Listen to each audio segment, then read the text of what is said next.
Amar por compasión, capítulo 4, de Bárbara Cartland. Excepto sus enseres personales, replicó Morgan con voz firme. Y creo que las miniaturas entraban en esa categoría. ¿Estás seguro? Y si no lo estuviera, ¿me las devolvería? Por supuesto que no, exclamó Jocelyn. Primero consultaría a un buen abogado. Ambos rieron y Morgan volvió a tratar el asunto del precio. Bien, tal vez pueda decirme en cuánto está valuada.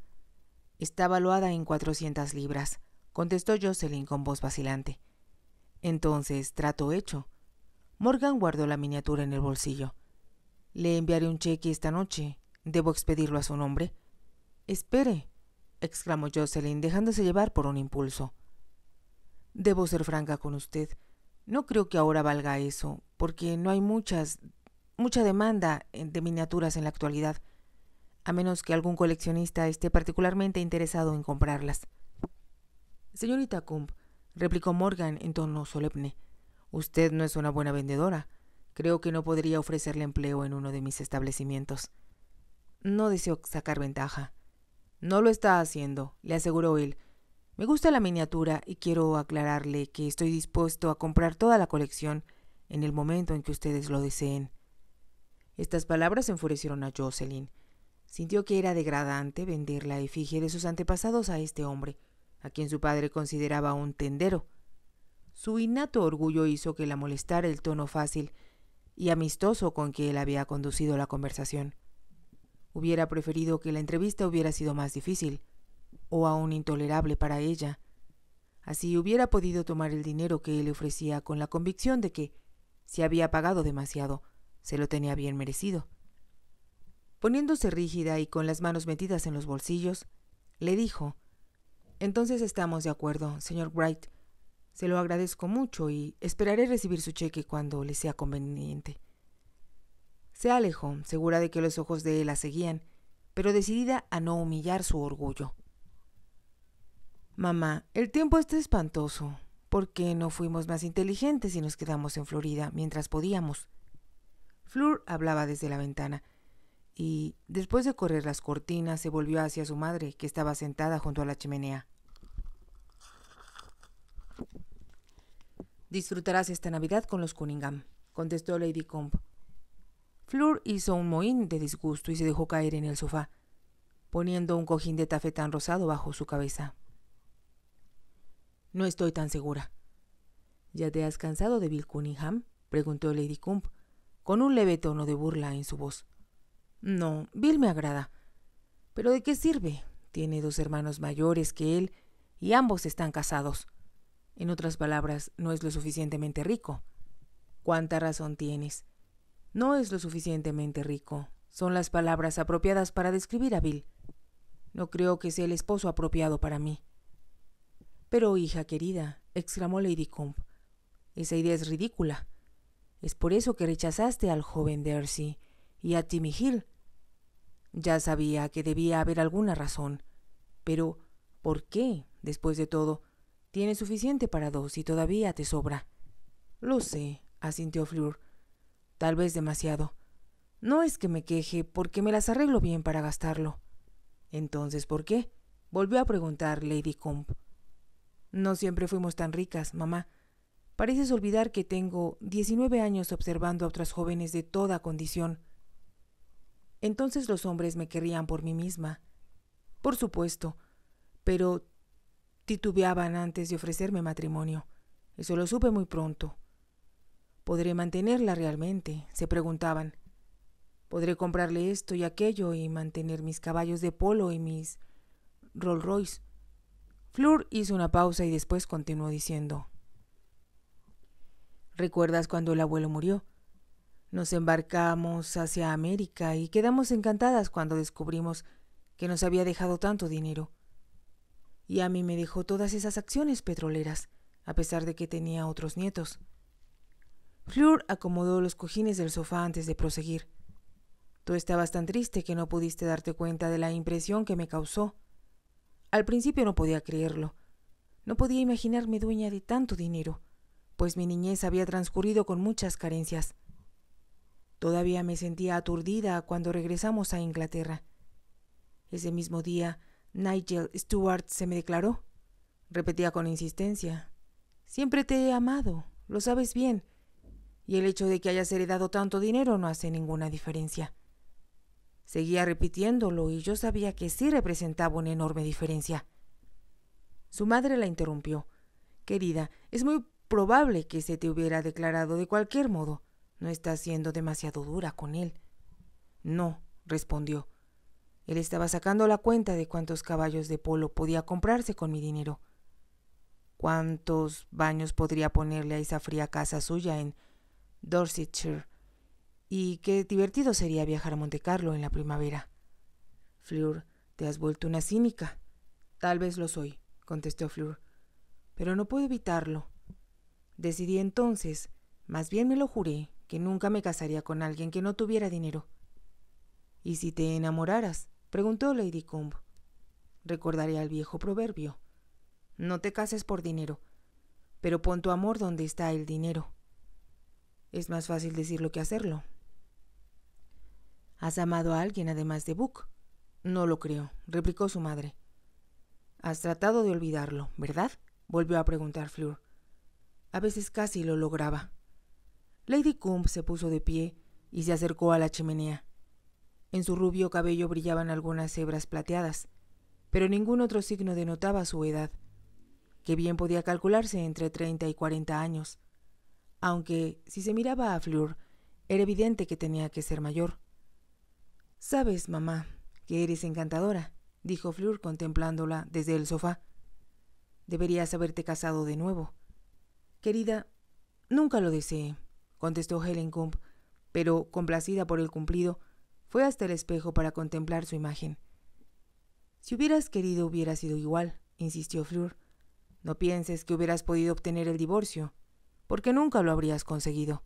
Lo sabes muy bien. Buck es tan orgulloso como el demonio y casi tan ruin. Querida, ¿cómo lo sabes? No lo has visto desde hace muchos años. He oído hablar de él». «¿Has oído hablar de él?», preguntó su madre sorprendida. «No lo sabía». «Claro que sí.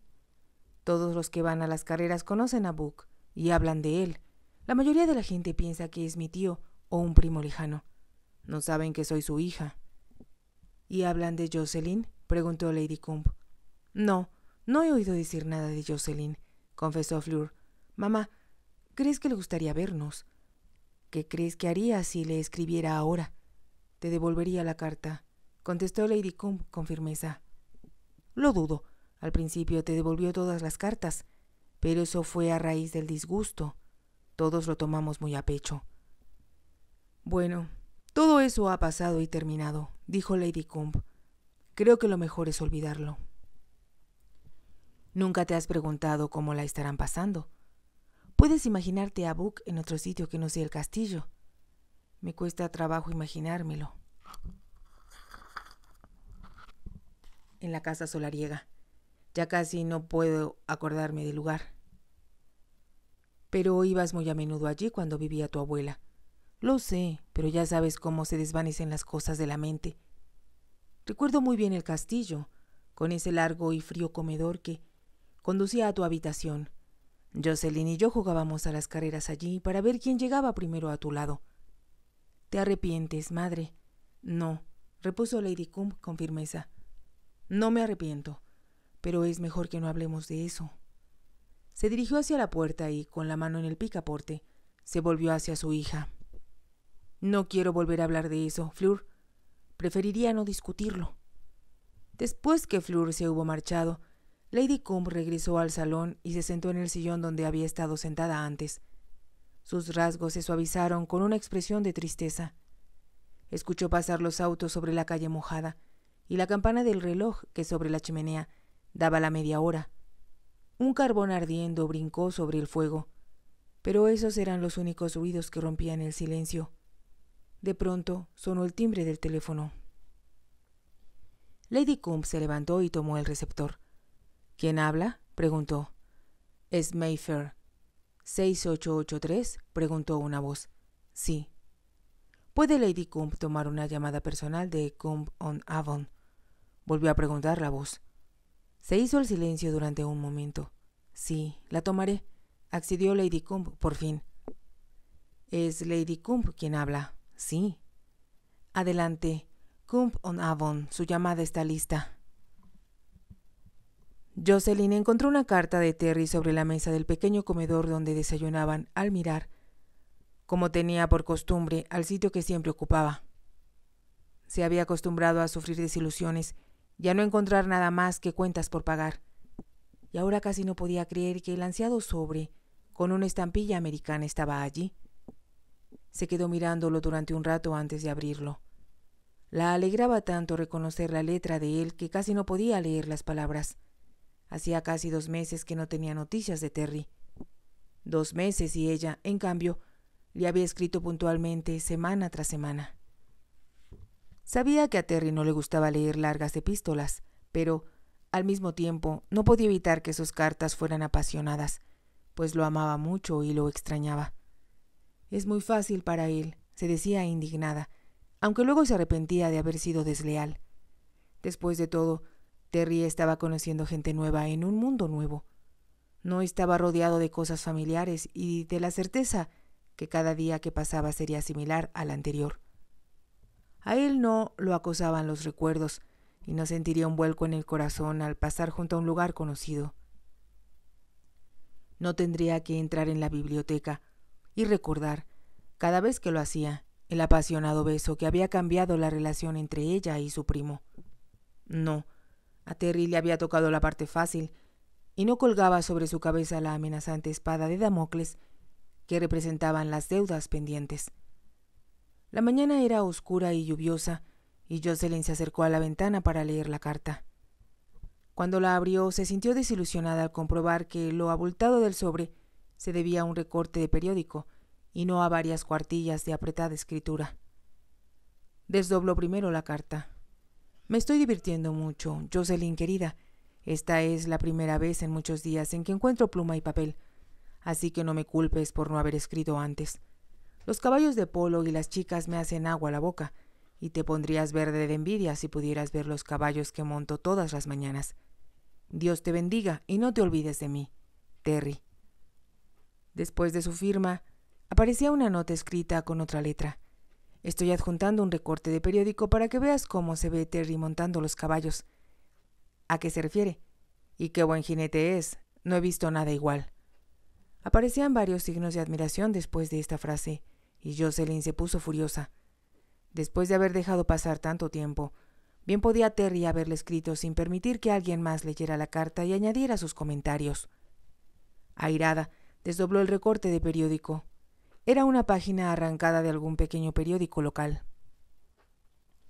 En el centro se veía una foto de Terry a caballo, y de pie junto a él, en ropa de montar, Mary Sherbrooke, apoyaba una mano posesiva sobre la silla. Debajo de la fotografía estaba escrito lo siguiente: el visitante inglés Terry O'Brien planea pasar unas largas vacaciones en la casa de los Sherbrooke, en Palm Beach. Jocelyn contempló la fotografía. Terry había salido muy bien, apuesto, con ese aire de hombre de mundo que ella conocía tan bien. Dirigía a la cámara su audaz sonrisa. Se disponía a guardar el recorte cuando llamó su atención una de esas columnas de chismes.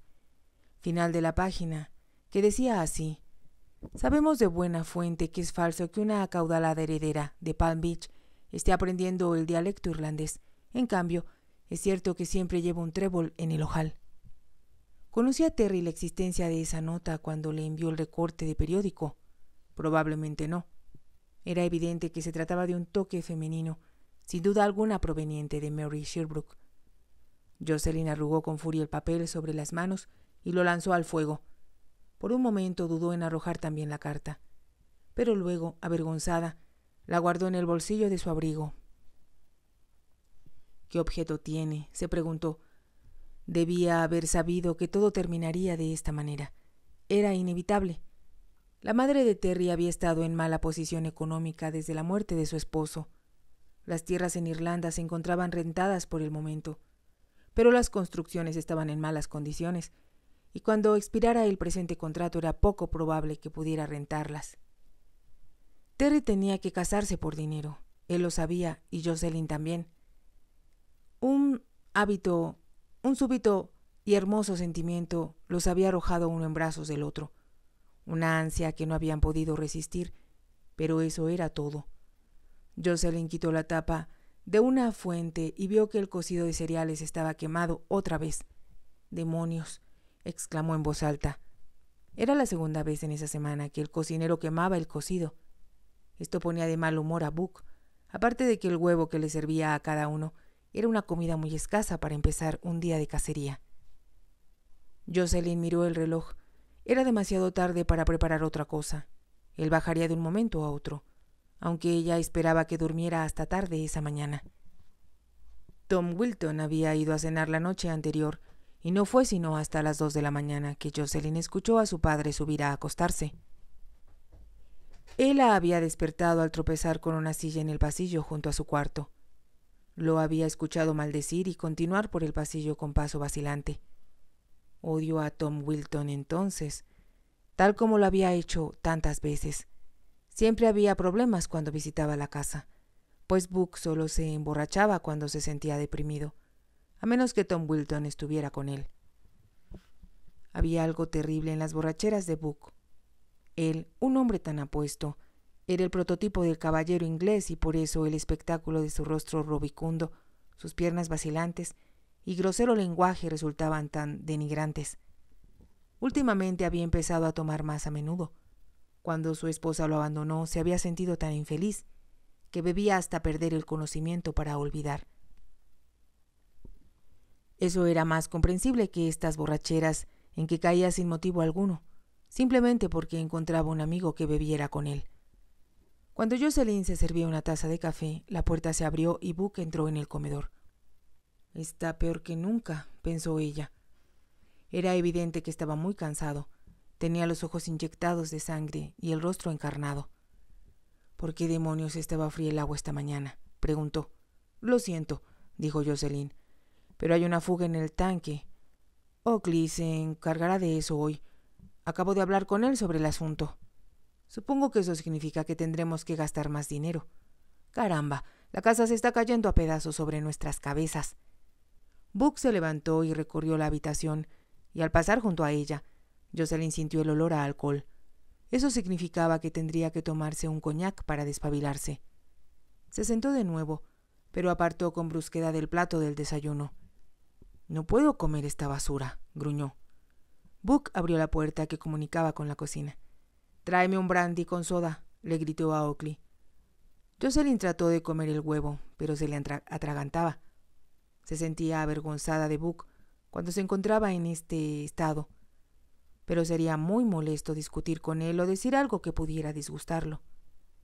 Trató de seguir comiendo, como si no sucediera nada extraordinario. Oakley trajo la licorera y una soda, y las colocó delante de Buck. «Yo me lo serviré», dijo Buck. Se sirvió una buena porción de coñac, añadiéndole un poco de soda. «Otro día húmedo», observó. «No comprendo por qué permanecemos en este condado olvidando de la mano de Dios». Jocelyn se dijo que ya no podía soportar más y se puso de pie. «Iré a buscar el auto. Debemos salir en 5 minutos. La partida se juntará en Long Green y nos tomará por lo menos 25 minutos llegar allá». No le entusiasmaba mucho la perspectiva de pasear con Buck, ni lo que esperaba ese día, que tan mal día había comenzado. Sabía muy bien cómo se comportaba su padre en esas ocasiones, y sin duda la regañaría por manejar muy deprisa o muy despacio. Aunque una buena cabalgadura, temprano por la mañana, podía hacerlo cambiar de humor. Era más probable que se mostrara taciturno y desagradable, despreciando a la gente que fuera amable con él, o tornándose belicoso a la menor provocación. Los caballos ya habían partido hacia el lugar de reunión y solo quedaba un mozo de cuadra para ayudarla a arrancar el auto. «¿Cómo se veía Firefly esta mañana?», preguntó Jocelyn. «Tan vivaracho como un grillo, señorita», contestó el mozo. «Necesita que lo controlen un poco, pero el amo no le gusta montarlo con un freno más apretado». Jocelyn suspiró. Firefly era indómito a veces, pero aunque Buck sabía controlarlo, este no era precisamente el día para montar un caballo demasiado brioso. Llevó el automóvil hasta la puerta principal. Book apareció después de unos minutos y se dejó caer en el asiento junto a ella. «Tienes que apurarte», le urgió. «Se nos hace tarde». «Haré todo lo que pueda», contestó Jocelyn, tratando de restarle importancia al asunto. «Pero tenemos que esperar a que el motor se caliente. La pobre máquina está empezando a sentir su edad. ¿Cuánto tiempo hemos tenido este auto? 11 años. Bueno, no vamos a comprar otro, si eso es lo que estás insinuando». «No pensaba eso», replicó Jocelyn. «Me dolería separarme de este viejo Austin. Nos ha servido fielmente y espero que pase mucho tiempo antes que lo pensionemos». Cuando llegaron al punto de reunión, encontraron que el mozo estaba teniendo dificultades con los caballos. Firefly insistía en pararse en las patas traseras, inquietando al caballo de Jocelyn. 2 hombres tuvieron que sujetarlo para que Book pudiera subirse a la silla. «¿Qué le has hecho a este animal?», preguntó Book. «He seguido sus instrucciones, señor», repuso Abby, con la impertinencia de su viejo servidor que se siente con derecho a decir lo que piensa. Book iba a replicarle, pero en ese momento sonaron las trompetas.